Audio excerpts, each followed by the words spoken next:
इस वीडियो में moving bed bioreactor, जिसे हम MBBR भी कहते हैं, के बारे में बात करूंगी। ये इस वीडियो की आउटलाइंस हैं। यहाँ MBBR क्या है, उसकी इम्पोर्टेंस क्या है, प्रोसेस एनिमेशन और उसकी रियल इमेजेस की मदद से MBBR टेक्नोलॉजी इस्तेमाल किए गए वेस्ट वाटर ट्रीटमेंट प्रोसेस की एक्सप्लेनेशन, MBBR सिस्टम के मेन कंपोनेंट्स और MBBR के एडवांटेजेस और डिसएडवांटेजेस को डिस्कस किया गया है। MBBR कॉम्पैक्ट, ऑपरेट करने में बहुत ही आसान और म्युनिसिपल और इंडस्ट्रियल सेक्टर के वेस्ट वाटर से बायोकेमिकल ऑक्सीजन डिमांड या BOD, अमोनिया और नाइट्रोजन को हटाने के लिए बहुत ही एफिशिएंट प्रोसेस मानी जाती है। MBBR टेक्नोलॉजी की मदद से ऑपरेटर प्लांट की साइज को कम रखते हुए भी ट्रीटमेंट कैपेसिटी को बढ़ा सकते हैं। इसका मतलब यह है कि MBBR प्लांट के लिए अन्य प्लांट्स की या अन्य टेक्नोलॉजी की तुलना में बहुत ही कम स्पेस की आवश्यकता होती है। इस सिस्टम में रिटर्न एक्टिविटी स्लज फ्लो और बैक वॉशिंग की भी आवश्यकता नहीं होती है, इसीलिए इसे बहुत ही कॉस्ट इफेक्टिव प्रोसेस माना जाता है। MBBR submerged attach growth process है। सबमर्ज्ड अटैच ग्रोथ प्रोसेस का मतलब है कि माइक्रो ऑर्गेनिज्म किसी एक सरफेस पर अटैच होकर और ऑर्गेनिक मटेरियल को ट्रीट करते हैं और यह सरफेस सीवेज या वेस्ट वाटर में सबमर्ज्ड रहती है, डूबे हुए रहते हैं। MBBR सिस्टम में एक्टिवेटेड स्लज टैंक की तरह ही एरेशन टैंक होता है, जिसमें स्पेशल प्लास्टिक मीडिया डाला हुआ होता है, जो कि बायोफिल्म की ग्रोथ के लिए अलग से सरफेस प्रोवाइड करता है। इस प्रोसेस में सिलेंड्रिकल शेप के छोटे आकार के पॉलीइथाइलिन एलिमेंट के मीडिया का इस्तेमाल होता है, जिसकी स्पेसिफिक डेंसिटी 0.96 ग्राम पर क्यूबिक सेंटीमीटर होती है और यह बायोएंट मीडिया होता है। यह मीडिया बायोफिल्म को ग्रोथ करने के लिए सपोर्ट करती है। इन स्मॉल सिलेंड्रिकल मीडिया की डायमेंशन लगभग 10 मिलीमीटर डायमीटर और 7 मिलीमीटर हाइट और अंदर से क्रॉस और बाहरी सतह पर लंबाई में लॉन्गिट्यूडनल फिन्स लगी हुई होती हैं और इन प्लास्टिक मीडिया से MBBR टैंक का लगभग 25 से 50% वॉल्यूम फिल हो जाता है।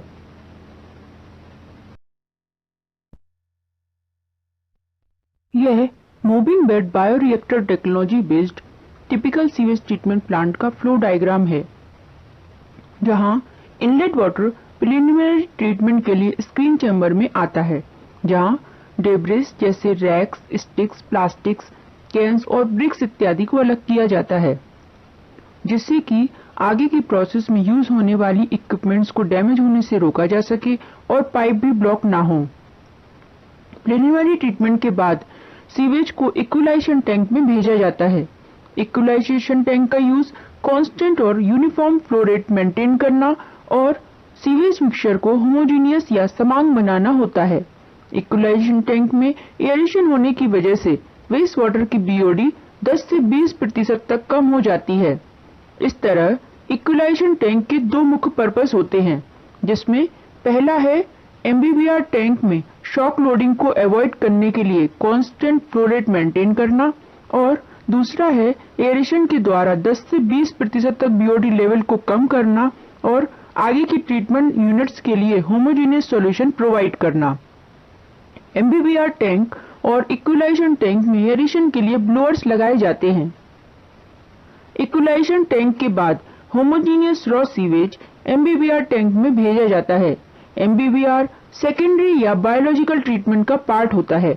MBBR सिस्टम में एक्टिवेटेड स्लज प्रोसेस की तरह एयरेशन टैंक होता है, जिसमें स्पेशल प्लास्टिक मीडिया डाला हुआ होता है, जो कि बायोफिल्म को ग्रोथ करने के लिए अलग से सरफेस प्रोवाइड करता है। यह करियर मीडिया या प्लास्टिक मीडिया एयरेशन टैंक में डंप किया जाता है और एयरेशन की मदद से प्लास्टिक मीडिया सीवेज में अच्छे से मिक्स हो जाते हैं। सीवेज में प्लास्टिक मीडिया को लगातार सर्कुलेट करने के लिए और MBBR टैंक में डिसॉल्व ऑक्सीजन के लेवल को मेंटेन करने के लिए एयरेशन का इस्तेमाल किया जाता है। माइक्रो ऑर्गेनिज्म, जिसे बायोमास भी कहते हैं, मीडिया के ऊपर लेयर बना लेते हैं और प्रॉपर एयरेशन से माइक्रो ऑर्गेनिज्म या बायोमास और ऑर्गेनिक मटेरियल कॉन्टेक्ट को बढ़ाया जा सकता है, जिससे कि एमबीबीआर सिस्टम की ट्रीटमेंट इफिशिएंसी भी बढ़ जाती है। एमबीबीआर टैंक से मीडिया बाहर न आए इसके लिए एमबीबीआर टैंक के आउटलेट पर सीव्स या स्क्रीन्स लगाई जाती हैं, जिससे प्लास्टिक मीडिया स्क्रीन्स या जाली पर ही रुक जाता है। एमबीबीआर टैंक 1 के बाद एफ्लुएंट वाटर को एमबीबीआर टैंक 2 में भेजा जाता है। एमबीबीआर टैंक 2 की वर्किंग एमबीबीआर टैंक 1 की वर्किंग की जैसी ही होती है और यह डिपेंड करता है कि इसमें कौन सी प्रोसेस की जा रही है। एमबीबीआर टैंक में 2 टैंक होने का और किस टैंक में कौन सी प्रोसेस कब होनी चाहिए, इसके ऊपर अलग से वीडियो बनाया गया है, जिसमें इनलेट इम्प्योरिटीज के हिसाब से एनॉक्सिक जोन, एरोबिक जोन और एनरोबिक जोन कब होना चाहिए इसकी भी जानकारी है। कृपया इसके लिए आप मेरे चैनल पर जाएं और यह वीडियो देखें। इस वीडियो का लिंक डिस्क्रिप्शन में भी दिया गया है।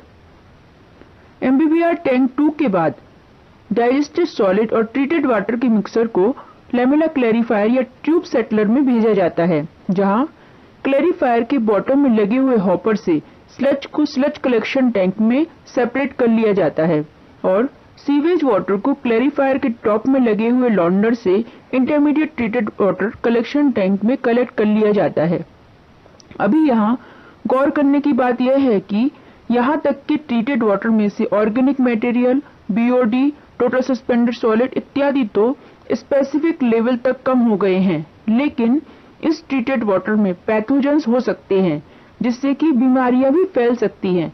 इसीलिए हम या तो इस पानी को इसी स्टेज पर क्लोरीनेशन करके डिसइंफेक्ट कर सकते हैं या इस पानी को और भी प्यूरिफाई करने के लिए टर्शरी ट्रीटमेंट में भेज सकते हैं।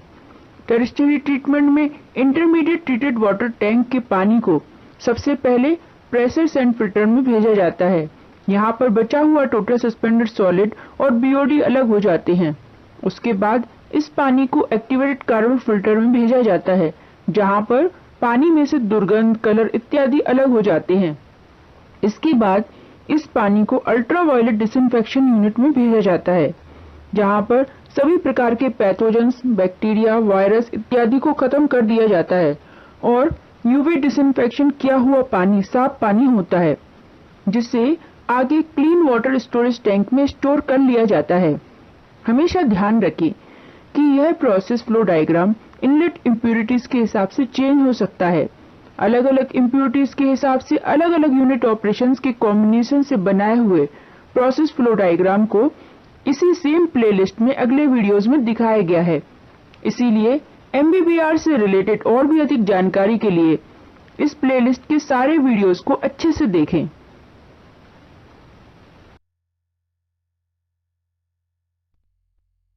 बीओडी, नाइट्रोजन और फास्फोरस का रेशियो किसी भी एक्टिवेटेड स्लज ट्रीटमेंट प्रोसेस के लिए बहुत ही इंपॉर्टेंट होता है। बीओडी को एक स्पेसिफिक लेवल पर बनाए रखने और बैक्टीरियल ग्रोथ को बढ़ाने के लिए एमबीबीआर टैंक में काऊ डंग या गाय के गोबर को ऐड किया जाता है और बीओडी और नाइट्रोजन और फास्फोरस के रेशियो में फास्फोरस के लिए डाई अमोनियम फॉस्फेट या डैप और नाइट्रोजन के लिए यूरिया को डोज किया जाता है। एमबीबीआर सिस्टम के 4 मेन कंपोनेंट होते हैं: aeration basin, biocarrier media, aeration grid और strainer outlet pipe. Aeration basin, जिसे कि बायो रिएक्टर या एरेशन टैंक भी कहा जाता है, एरोबिक ट्रीटमेंट प्रोसेस के लिए यह टैंक टॉप पर ओपन होता है और यह टैंक हजारों छोटे छोटे प्लास्टिक के मीडिया से भरा हुआ होता है।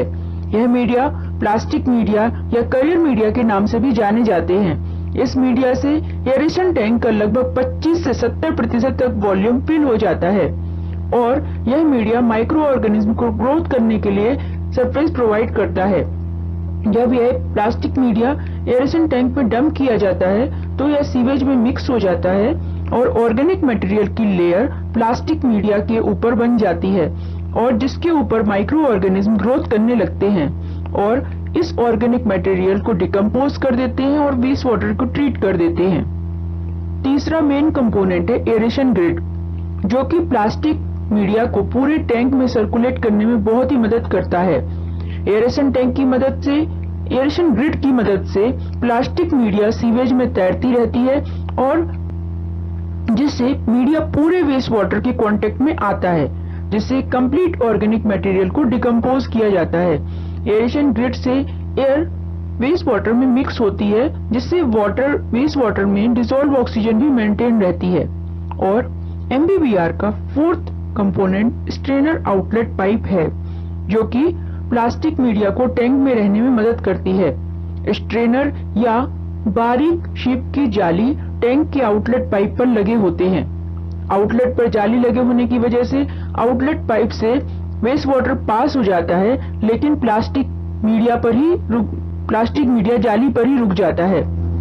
एमबीबीआर के करियर मीडिया के कुछ और भी पॉइंट भी है, जैसे करियर टैंक की वॉल्यूम का लगभग 25 से 70% तक जगह घेरता है।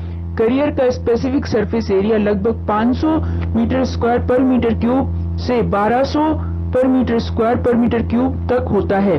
करियर मीडिया स्लाइटली बायोएंट होते हैं, जिसकी स्पेसिफिक ग्रेविटी लगभग 0.94 से 0.96 ग्राम प्रति क्यूबिक मीटर होती है, जो कि पानी से थोड़ा कम है, जिससे कि प्लास्टिक मीडिया पानी में तैरता रहता है। और प्लास्टिक करियर मीडिया की लाइफ लगभग 15 से 20 साल तक की होती है।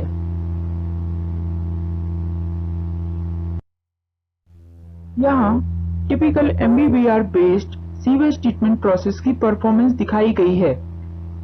रेड कलर से मार्क की हुई water quality typical domestic sewage की कैरेक्टरिस्टिक है, जिसे एमबीबीआर प्रोसेस से ट्रीट करके फिफ्थ कॉलम में दी हुई क्वालिटी तक बनाया जा सकता है, जिसमें सीओडी इनिशियली 350 से 450 तक है, जिसे एमबीबीआर के द्वारा 50 से भी कम किया जा सकता है।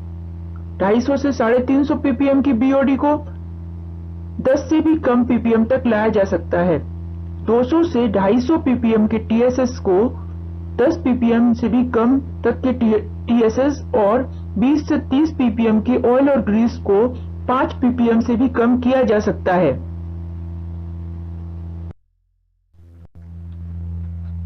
यहाँ पर एमबीबीआर वेस्ट वाटर ट्रीटमेंट के एडवांटेजेस दिखाए गए हैं, जिसमें सबसे मेजर एडवांटेज यह है कि इस प्रोसेस के लिए बहुत सारी जगह की जरूरत नहीं पड़ती है और एमबीबीआर प्रोसेस को दूसरी टेक्नोलॉजीज की तुलना में स्मॉल फुटप्रिंट के लिए ही जाना जाता है। इसीलिए एमबीबीआर को स्पेस कॉन्स्ट्रेंट के लिए perfect waste water treatment solution कहा जाता है।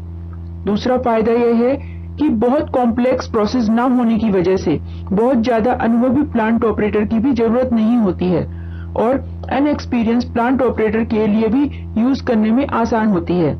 इस प्रोसेस में मेंटेनेंस की भी कम जरूरत पड़ती है और यह प्रोसेस शॉक लोड के लिए रेजिस्टेंट होती है और कम हाइड्रोलिक रिटेंशन के साथ जल्दी काम करती है।